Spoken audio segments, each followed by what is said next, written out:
존엄성이란 무엇일까?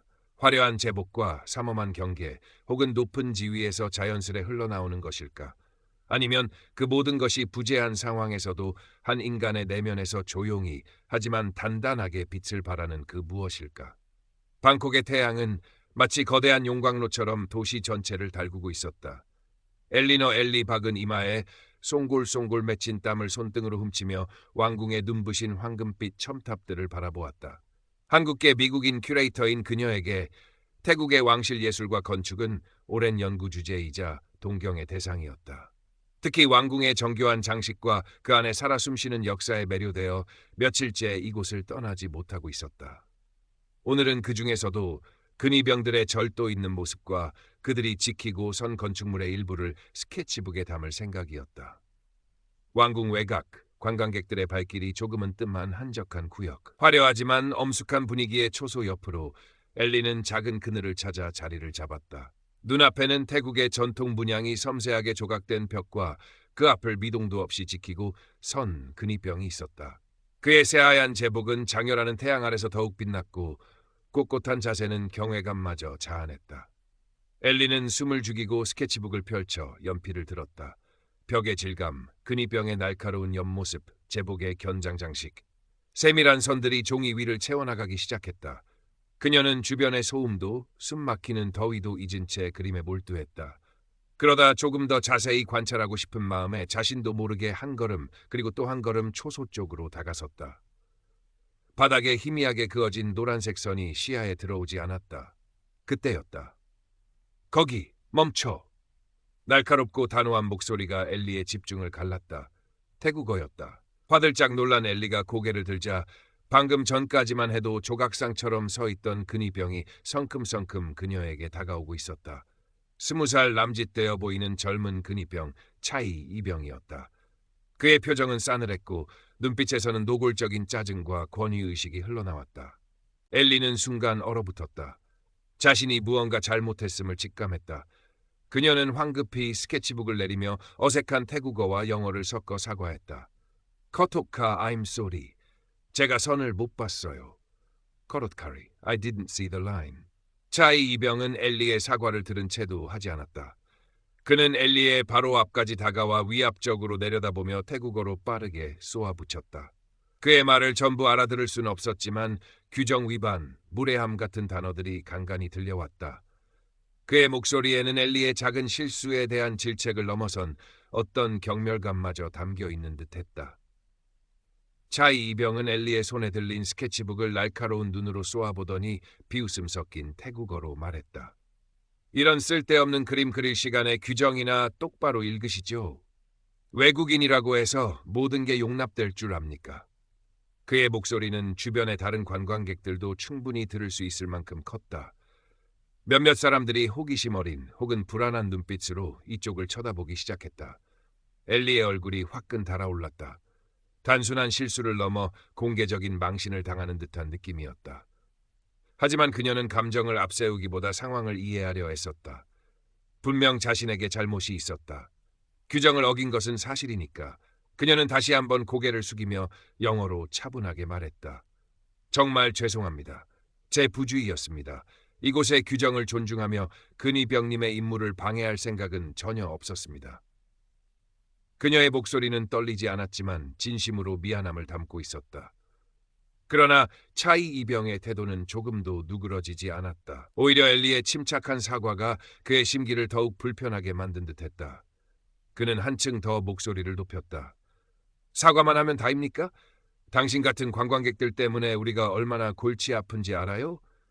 여긴 당신네 놀이터가 아니란 말입니다. 그의 고압적인 태도와 모욕적인 언사에 엘리는 속으로 깊은 숨을 삼켰다.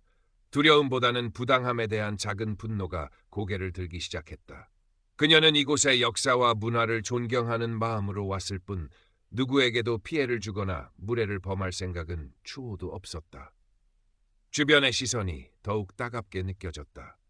은퇴 후 여행을 온 듯한 백인 노부부 아서와 마사 존스는 안타까운 표정으로 엘리 쪽을 바라보았고 어린아이 둘을 데리고 온 한국인 부부 김민준 씨와 박지연 씨는 아이들이 겁먹을까봐 슬쩍 자리를 피하려는 듯했다. 그들의 아이들인 서준이와 서아는 겁먹은 눈으로 차이 이병과 엘리를 번갈아 쳐다보고 있었다.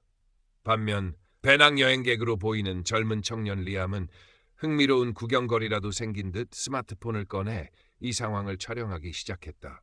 그의 얼굴에는 상황의 심각성보다는 가벼운 호기심만이 어려 있었다.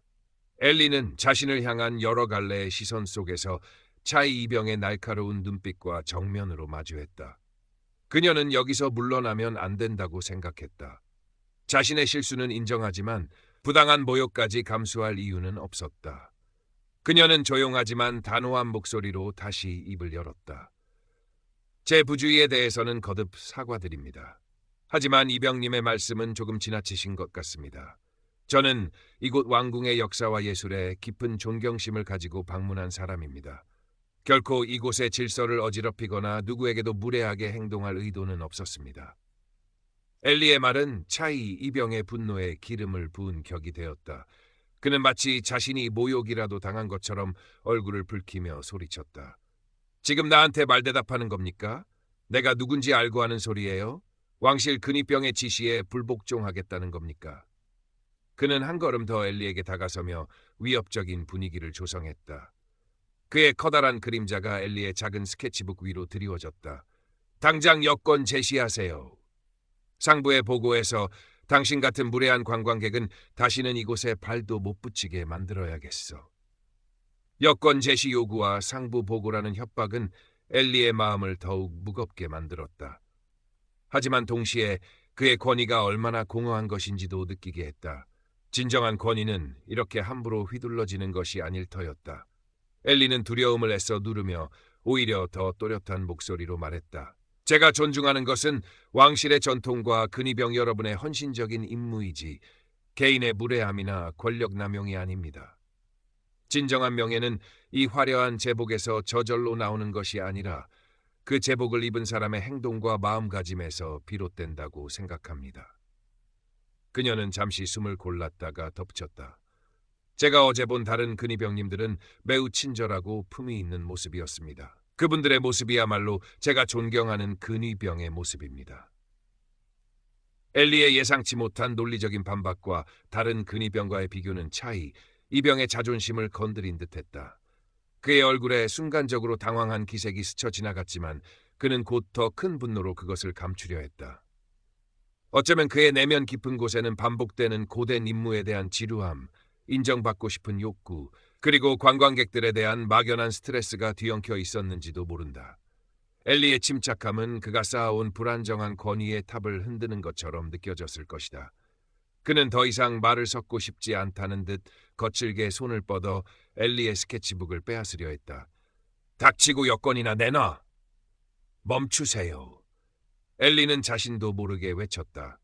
그녀는 반사적으로 한 걸음 뒤로 물러서며 스케치북을 가슴에 꼭 안았다. 그 안에는 아직 미완성이지만 그녀의 애정과 존경이 담긴 왕궁의 모습이 그려져 있었다. 그것을 이렇게 폭력적으로 빼앗길 수는 없었다.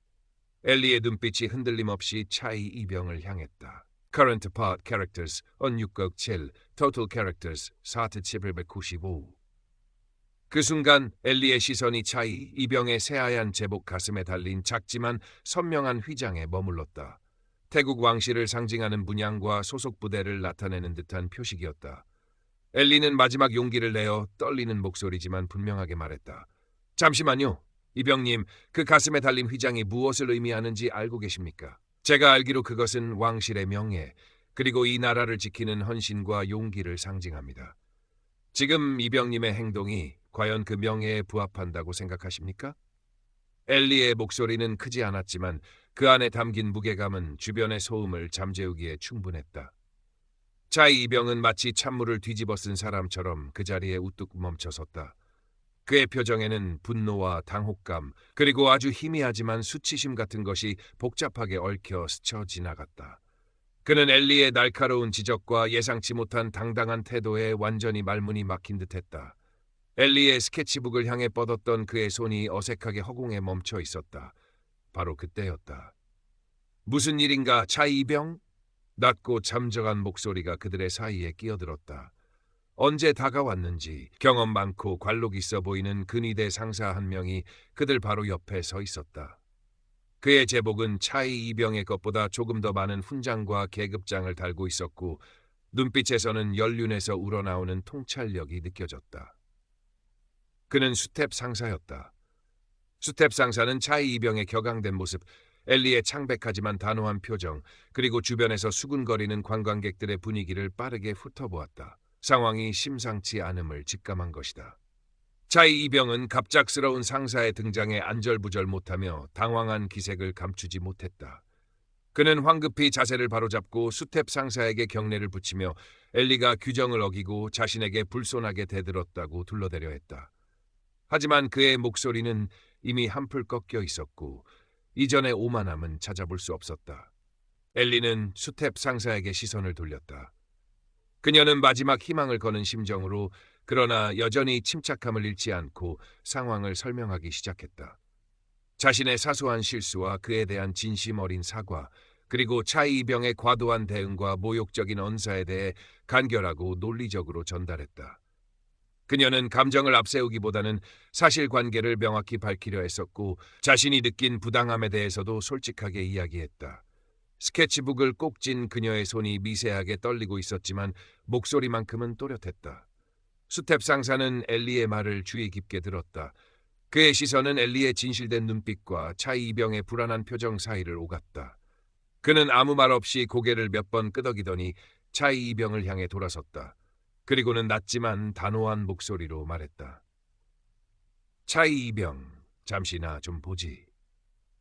그의 목소리에는 더 이상의 변명을 용납하지 않겠다는 엄격함이 서려 있었다. 차이 이병은 아무 말도 하지 못하고 고개를 숙인 채 수텝 상사를 따라 몇 걸음 옆으로 물러섰다. 수텝 상사는 주변 관광객들이 듣지 못하도록 낮은 목소리로 차이 이병에게 무언가를 지시하거나 질책하는 듯했다. 차이 이병의 얼굴이 불그락불락해졌고 그는 연신 고개를 주걱거렸지만 감히 상사의 눈을 마주치지는 못했다. 잠시 후 수텝 상사는 다시 엘리에게 다가왔다. 그의 표정은 여전히 엄격했지만 이전보다는 조금 부드러워져 있었다. 숙녀분 불미스러운 일에 휘말리게 해드려 유감입니다. 저희 직원의 행동에 문제가 있었던 것 같습니다. 너그러이 양해해 주시면 감사하겠습니다. 그는 정중하게 고개를 숙이며 영어로 사과했다. 형식적이었지만 엘리에게는 그 어떤 위로의 말보다 더 큰 의미로 다가왔다. 즐거운 여행 되시길 바랍니다. 엘리는 수텝 상사에게 가볍게 목례하며 작은 목소리로 감사합니다 라고 답했다. 그제야 긴장이 풀리는 듯 깊은 한숨이 흘러나왔다. 차이 이병은 수텝 상사의 지시에 따라 마지못해 자신의 초소로 돌아갔다. 그의 어깨는 축 처져 있었고 뒷모습은 어딘가 초라해 보였다. 조금 전까지 기세등등하던 모습은 온데간데 없었다. 그는 엘리 쪽을 힐끗 쳐다보았지만 시선은 곧 바닥으로 떨어졌다. 상황이 정리되자 주변에 모여있던 관광객들도 하나둘씩 흩어지기 시작했다. 하지만 몇몇은 여전히 엘리에게 관심을 보였다. 아서 존슨 씨는 엘리에게 다가와 부드러운 미소를 지으며 괜찮으십니까, 아가씨?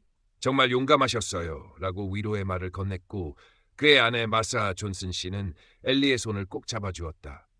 한국인 부부 중 박지연 씨도 아이들의 손을 잡고 다가와 엘리에게 걱정스러운 눈빛으로 괜찮으세요? 많이 놀라셨죠? 라고 한국말로 물었다. 뜻밖의 따뜻한 관심에 엘리의 눈가가 뜨거워졌다. 스마트폰으로 모든 과정을 촬영하던 리암은 어느새 촬영을 멈추고 있었다.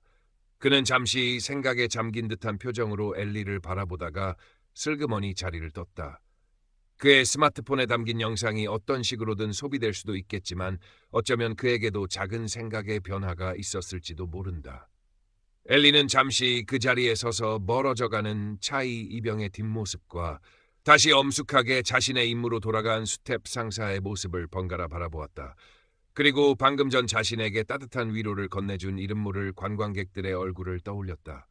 짧은 순간이었지만 많은 감정이 교차했다.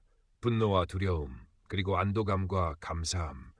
그녀는 천천히 숨을 고르고 다시 스케치북을 펼쳐들었다. 손끝은 여전히 미세하게 떨렸지만 그림을 그리고 싶은 마음은 사라지지 않았다. 하지만 이제 그녀의 시선은 조금 달라져 있었다. 단순히 왕궁의 아름다움이나 근위병의 위험 있는 모습만을 쫓는 것이 아니었다. 그 화려함 이면에 숨겨진 인간적인 모습들, 권위라는 이름 아래 가려지기 쉬운 개인의 존엄성, 그리고 예상치 못한 순간에 발현되는 작은 용기와 연대의 가치를 생각하게 되었다. 엘리는 방금 전까지 그리던 근위병의 모습 대신 수텝 상사의 관록 있는 옆모습이나 혹은 차이 이병의 제복 가슴에 달려있던 그 작은 휘장을 클로즈업해서 그리기 시작했다. 그 휘장이 담고 있는 진정한 의미는 무엇일까? 그것은 과연 제복을 입은 모든 이에게 똑같은 무게로 다가오는 것일까? 아니면 그것을 어떻게 해석하고 행동으로 옮기느냐에 따라 그 의미가 달라지는 것일까? 한참 동안 스케치에 몰두하던 엘리는 문득 고개를 들었다. 방콕의 태양은 여전히 뜨거웠지만 아까처럼 숨막히게 느껴지지는 않았다. 오히려 그 강렬한 빛이 세상의 모든 위선과 가식을 태워버릴 듯 투명하게 느껴졌다. 그녀는 스케치북을 덮고 자리에서 일어섰다. 아직 돌아보아야 할 곳도 느껴야 할 감동도 많이 남아 있었다. 왕궁을 나서는 엘리의 발걸음은 가벼웠다. 비록 불쾌한 경험을 했지만 그 안에서 그녀는 무언가 중요한 것을 배우고 느꼈다.